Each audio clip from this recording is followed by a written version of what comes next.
बिस्मिल्लाहिर्रहमानिर्रहीम अल्लाहुम्मा सल्ली अला सय्यिदिना मुहम्मद व अला आले सय्यिदिना मुहम्मद। अस्सलामु अलैकुम वरहमतुल्लाहि वबरकातुहू। ज़हनी इर्तिका या क्रिएटिव एवोल्यूशन या मेंटल एवोल्यूशन मेरे पसंदीदा मौज़ूआत में से एक मौज़ू है, और मैं ये समझता हूँ किसी न किसी तौर पे कि इस कायनात में जिस तरीके से कहा जाता है कि बिग बैंग के बाद पूरी की पूरी कायनात जो सी है किसी तरफ सफ़र कर रही है और फैल रही है, और अब तो खैर बहुत सारी कायनातों का तस्वुर भी आ चुका है। इसी तरीके से मैं ये समझता हूँ कि इंसानी दिमाग इस कायनात की जो बड़ी तरीन, जिसे कहते हैं अनहोनी किस्म की जो अशिया इस कायनात में मौजूद हैं, उसमें सबसे बड़ी अगर कोई टॉपिक या कोई एलिमेंट मुझे लगता है इस कायनात का, तो इंसानी दिमाग लगता है, जो लाखों साल से इवॉल्व कर रहा है अपने जेनेटिक एंड सोशल फैक्टर्स की वजह से। लेकिन रीसेंट पास्ट में मुझे एक चीज़ का एहसास हुआ कि ऐसी कौन सी चीज़ें हैं जो इस ज़हनी इर्तिका की रुकावट बनती हैं। आम तौर पे हम ये समझते हैं कि मुख्तलिफ़ social pressures, tensions, frustrations, depressions, इस तरह की चीज़ें जो सी हैं मेंटल हेल्थ के लिए नुकसानदेह होती हैं,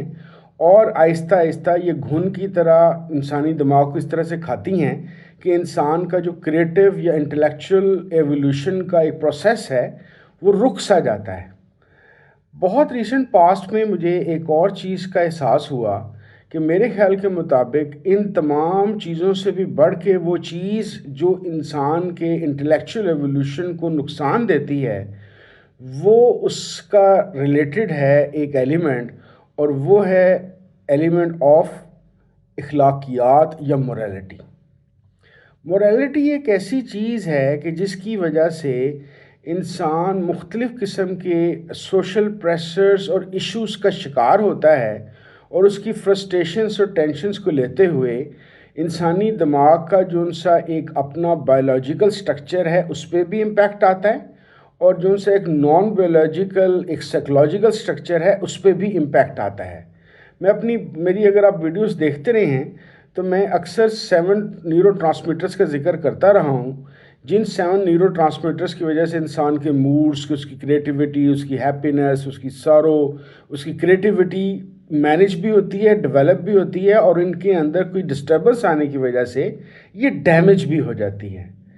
मुझे ऐसा लगता है कि अखलाकी पहलू के हवाले से सब्र या पेशेंस या किसी चीज़ को टाल देने की जो सलाहियत है, शायद ये सबसे बड़ा सपोर्टिव रोल अदा करती है इंसान के साइकेट्रिक और साइकोलॉजिकल ब्रेन की हेल्थ के लिए। वो कैसे? वो ऐसे कि इंसान के अंदर जितना जितना ज़्यादा सब्र आता जाता है, तो सब्र को नॉर्मली तो हमारे यहाँ पे ख़ास तौर पे इंडो पाक में पेशेंस से मुराद एक ऐसी स्टेट है जिसके अंदर आप हर जुल्म और हर बुरी बात को मानने के लिए तैयार हो जाते हैं। वेयर एज पेशेंस का असल जो मतलब है वो ये है कि आपके अंदर इखलाकी तौर पर ऐसी पावर आ जाए कि आप अननेसेसरी चीज़ों को इग्नोर करना या रिजेक्ट करना शुरू कर दें। हमें बहुत सारे मज़ाहिब के अंदर ख़ास तरह के जो उनसे नबी, रसूल, अवतार, देवी देवताओं के अंदर ये सलाहियत बहुत ज़्यादा पाई जाती है। नॉर्मली लोग ऐसी सलाहियतों की मिसाल देने के लिए ख़ास तौर पे बुद्धा की एग्जांपल देते हैं कि जो एक ऐसी स्टेज पे पहुंचा कि जहाँ पे जाके उसके लिए गाली और फूल एक जैसी हैसियत बन गए, और उसकी वजह से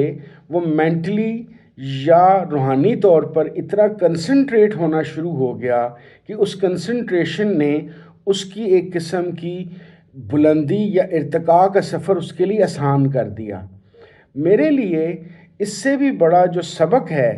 सब्र का, या एक ख़ास मोरालिटी के बल्कि ख़ासुल ख़ास मुकाम पे खड़े होने का, मेरे अपने प्रॉफिट, लास्ट प्रॉफिट हज़रत मोहम्मद सल्लल्लाहु अलैहि वसल्लम के लिए है के मुताबिक है। और वो क्या है कि मेरे लिए उनकी ज़िंदगी के जो मुख्तलिफ़ बड़े तरीन और अजीम तरीन वाक़यात हैं, उसमें से एक वाक़या ताइफ का वाक़या है कि जिसके अंदर ताकत, हिम्मत, समझ बूझ, हर तरह की चीज़ होने के बावजूद जो वहाँ पे झगड़ा हुआ, जो वहाँ पे जुल्म हुआ और जो वहाँ पे उनके ऊपर पत्थर तक बरसाए गए, वो एज ए पर्सन ऐसे मुकाम पे पहुँच चुके थे कि उनके लिए भी पत्थर और फूल बराबर हो चुके थे। उनके अंदर वो पावर मौजूद थी जिसकी वजह से वो जुल्म, ज़्यादती, गंदगी, गलाज़त और नेगेटिविटी को इग्नोर करने के काबिल हो चुके थे। शायद इसीलिए या यकीनन इसीलिए कुरान में उनका ज़िक्र ये भी आया है कि अल्लाह ताला ने उनको इखलाक के बुलंद तरीन दर्जे पे फाइज़ किया। तो मेरी नज़र के मुताबिक ताइफ का वाक़या इखलाक की बुलंद तरीन एक सतह इसलिए नज़र आती है कि वहाँ पर रसूल करीम सल्लल्लाहु अलैहि वसल्लम हमें पावरफुल इसलिए नज़र आते हैं कि वो इग्नोर करने की ताकत रखते हैं और इग्नोर करने के अलावा रिवेंज को रिजेक्ट करने की सलाहियत रखते हैं, जिसकी वजह से उनकी शख्सियत एक ख़ास और सबसे बड़ी शख्सियत बनकर उभरती है। मैं ये समझता हूँ कि किसी भी इंसान के अंदर अगर ये इग्नोर करने की ताकत और रिवेंज ना लेने की सलाहियत आ जाए तो उसका अखलाकी मेयार इस तरह का बनेगा कि इवेंचुअली ऑटोमेटिकली उसकी ब्रेन की जो पावर्स हैं वो इस तरह की सुकून और सूदिंग हालत में जाएंगी कि उसका क्रिएटिव एवोल्यूशन का जो प्रोसेस है या जो उसका सफ़र है ज़्यादा बेहतर तौर पे जारी और सारी रह सकेगा। और वो ऐसे बहुत सारे काम जो उसकी रोज़मर्रा ज़िंदगी या उसके बड़े मकसद को हासिल करते हुए एक रिजेक्शन या नाकामी का दोचार कर सकती थी, वो उनसे अवॉइड करता हुआ अपनी क्रिएटिव एवोल्यूशन का सफ़र ज़्यादा बेहतर तौर पे जारी रख सकता है। बहुत शुक्रिया। अस्सलाम वालेकुम वरहमतुल्लाहि वबरकातुहू।